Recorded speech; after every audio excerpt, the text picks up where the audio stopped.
Who put the lights out?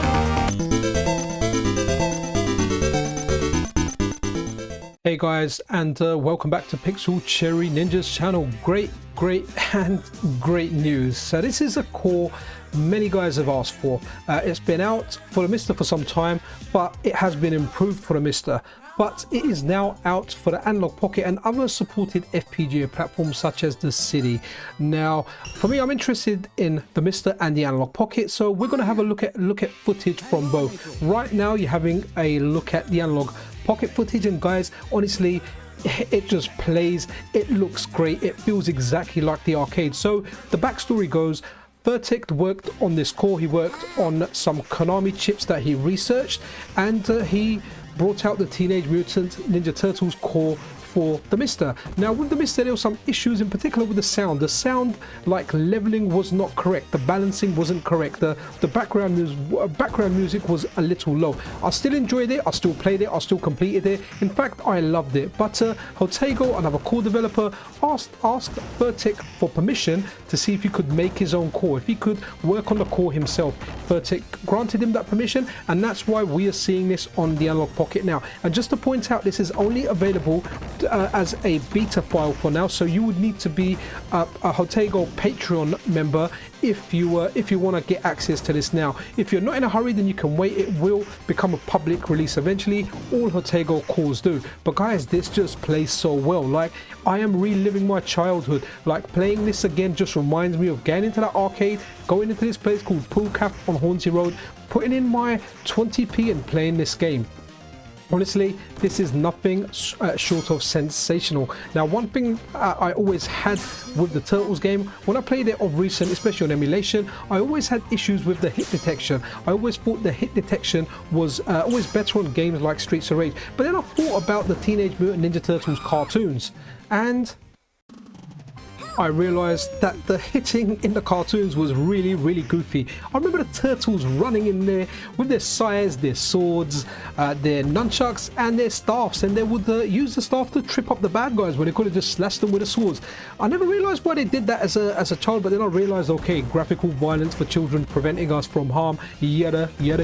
So if you haven't noticed, this is the MiSTer one we're looking at now. We started with the Analogue Pocket, now we've moved on to the MiSTer. Now on the MiSTer, it is a great improvement. Now the sound is awesome. Apologies if the sound levels are a little bit different between the MiSTer and the Analogue Pocket. That's my fault, because I didn't balance the levels on my recording software, because yeah, it was just a little bit of laziness for me. I didn't realize it after I captured the footage, and then I'm trying to balance everything manually. Hopefully it does come out okay. Now let me know in the comments below what your favorite turtle is, like in regards to the cartoon and also in regard to the game, because when it comes to the game, Raphael is my favorite. He doesn't have the longest reach, but I've never had much of an issue with that, but his special is the best, whereas all three of the other turtles kind of just jump up and flick their weapon. Well, Raphael does a little roll, lunges forward, and does a kick, and that's very true to the cartoons, because they had the weapons, but what would they do? They'd lunge forward, do a somersault, do a big jump, and they would just come out and kick you or trip you. Guys, you need to play this. Whether you're playing this on the MiSTer. On the MiSTer, you just need to run up their tool and it will fetch this for you, provided you're a Jotego Patreon subscriber. On the Analogue Pocket, grab the files from the Patreon, put them on your Analogue Pocket, and then run the updater. I got all the games on the Analogue Pocket from Matt Panella's updater. It just worked. It grabbed everything for me. It was quick. It was awesome. But guys, honestly, when you play this, I can't emphasize this enough. You are gonna relive your childhood. You're gonna get good feelings, good vibes. It's gonna remind you of simpler times. And guys, like, you can't get much better than Turtles when it comes to arcade games. Sure, it's not the perfect arcade game, but it is just so much fun. And the soundtrack, it just takes you back to the times you wanted to go down and live in the sewers, just like Raphael is popping down there now. I mean, I remember a time we wanted to go and visit the sewers, get trained by a rat in the ways of like kung fu and the martial arts. But hey, we were young and we genuinely thought there'd be turtles and mutant stuff in the sewers. But yeah, you've got to check this out. This is every bit as good as I remember it. Hey guys, so I can't say much else about this. It is just arcade awesomeness at its finest. Konami made some great games, and it's very, very true to the cartoons. When you play it, it feels like you're living, breathing that Ninja Turtles cartoon. The enemies are real, the bosses are tough, and this will guzzle up your quarters, especially when you get later on the game. Like, it was quite common in the arcade with one credit to get past Rocksteady, and then like I could usually make it over to Bebop, who was the second level boss, and I would always die there. And in fact, on my first try here where I picked Raphael and I played it on the MiSTer, I got to exactly where I got to in the arcade. Now, one thing with the controls on this, guys, just remember the controls. By default, it's jump first and attack after, and that's how it was in the on the arcade machine. It was always jump first, attack after. Change those to your liking.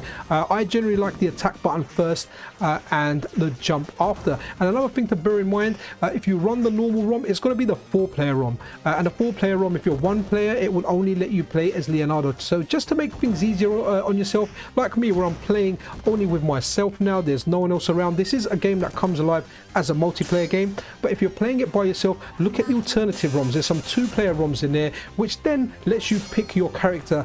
Even though in this one, funny enough, just started picking Leonardo, but you can go straight over to Raphael, Donatello, Michelangelo, whichever one you want. So definitely check that out. But like I said, it's available via the updaters on the Analogue Pocket. It's available via updates all on the MiSTer as well. You just need to be that Jotego Patreon subscriber. They will come out publicly if I've mentioned it already in the video, because I have done a few takes, because guess what, I did this video earlier, I forgot to press record, and I was just waffling to myself with no recording of this. So, and what usually happens is when I do that, I forget what I've said and what I've recorded, so I may repeat myself on some of the stuff. But yeah, Jotego's Patreon. The games do get released as public games, so if you want to hold tight, it will eventually come out. If you're in a hurry to play, definitely join the Patreon. It's very, very good value, and at this moment in time, I would say that the lowest tier, which cost me £3 a month with tax, actually gets you a lot of Analogue Pocket content. The fact that I get stuff for the MiSTer and the Analogue Pocket is just pure awesomeness. Yeah, that's really it, guys. I just wanted to celebrate the fact that we've got Teenage Mutant Ninja Turtles, an improved version for the MiSTer, and we've got it for the Analogue Pocket and other FPGAs. So share your thoughts below. Take care of yourself, take care of each other. I'll see you guys around. This is Pixel Cherry Ninja out.